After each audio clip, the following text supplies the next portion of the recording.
Hello everyone, Charles Watts here, the Arsenal correspondent at Goal, joining you on, day 2 of new lockdown here in the UK, day 1 of me trying to homeschool a 6 and a 4-year-old downstairs for the morning, and I can tell you what, if it's going to be a long couple of months if this morning is going to be anything to go by, because that was extremely difficult and I can't see it getting much easier anytime soon, but I can't complain. They are safe, they are well, and I hope that's how you guys are, wherever you're watching this around the world in these really difficult times. So if you are in the UK in this new lockdown that we're in, or if wherever you're watching around the world, I hope you're getting through this as best as possible, and that yourself, your family, and everyone connected to you is safe and well.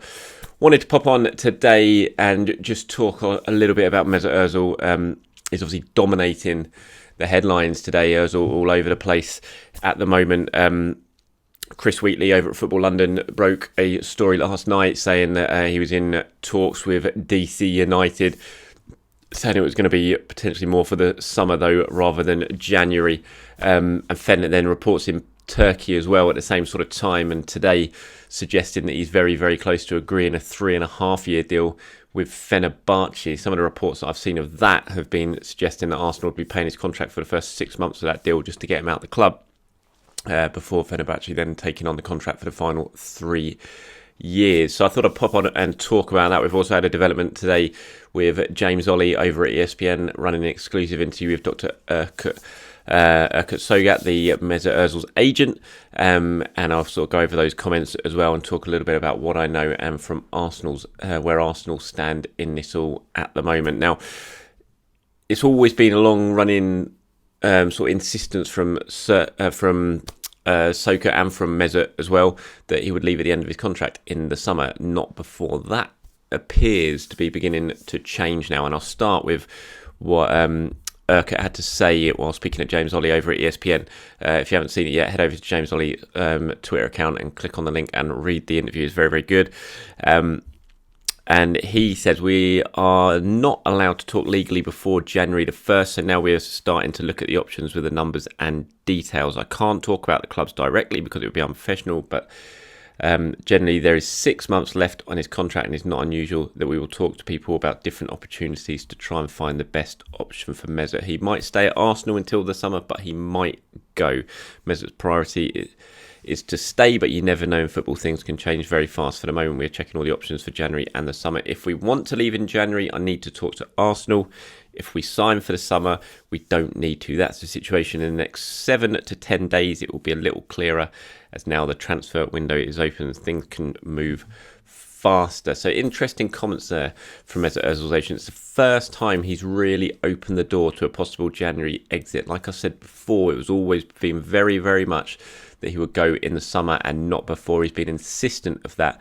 So interesting little change of stance there from Ozil's people.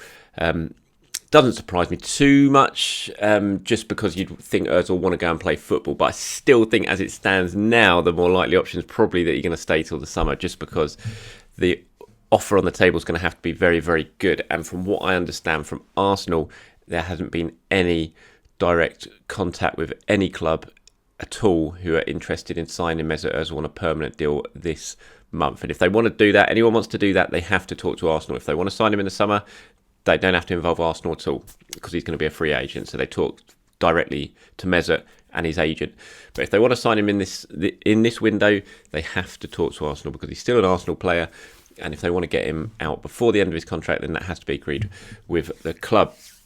As I said, there hasn't been any direct talk with Mesut, with people interested in Mesut with Arsenal, but Arsenal have been in regular dialogue with Mesut and his representatives as they try and find a solution in January. Obviously, they would prefer if they could get him out in January. I mean, that's not no surprise. He's not been playing at all. He hasn't played since March. He's not even registered in the Premier League squad. Arsenal have been desperate to get him out for a long, long time now. You know, going back 2 seasons to Unai Emery, been desperately trying to get him out the door to get his wage off the wage bill.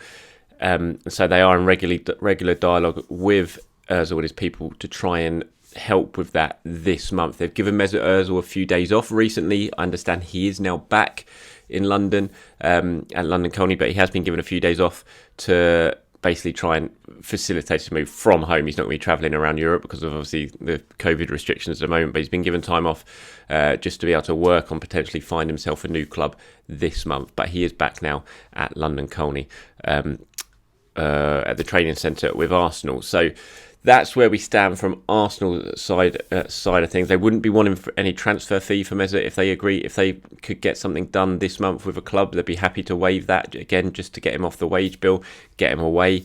So it would be they'd be happy for it to be a free transfer this month. Fenerbahce obviously being linked, DC United being linked. There has been certainly interest from the Middle East in Mesut Ozil. So it's going to be an interesting couple of weeks. I sort of entered this transfer window absolutely convinced he would stay and see out his contract and leave in the summer, just because that's always what we've heard from Ozil's representatives. But this interview of ESPN that he's given with James Ollie, certainly the first time that he's hinted that might not be the case and that it might look to do something else and get something done this January. And so, yeah, that's for the first time that I've started thinking, maybe it will happen.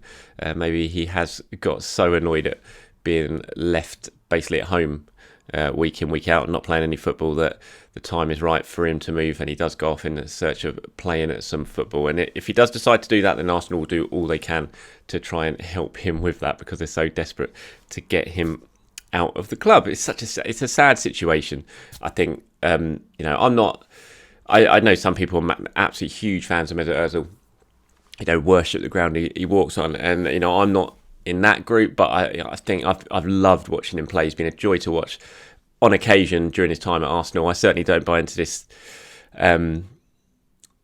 sort of way of thinking that he single-handedly turned Arsenal into a trophy-winning club. I know they won a trophy in his first season, but I don't think Mesut was absolutely the key man involved in all of that. I think you look at Aaron Ramsey for a lot of that as well, and lots of players. And then Alexis came over and sort of ran the show for a couple of seasons, albeit in tandem brilliantly with Mesut, who was fantastic over that period.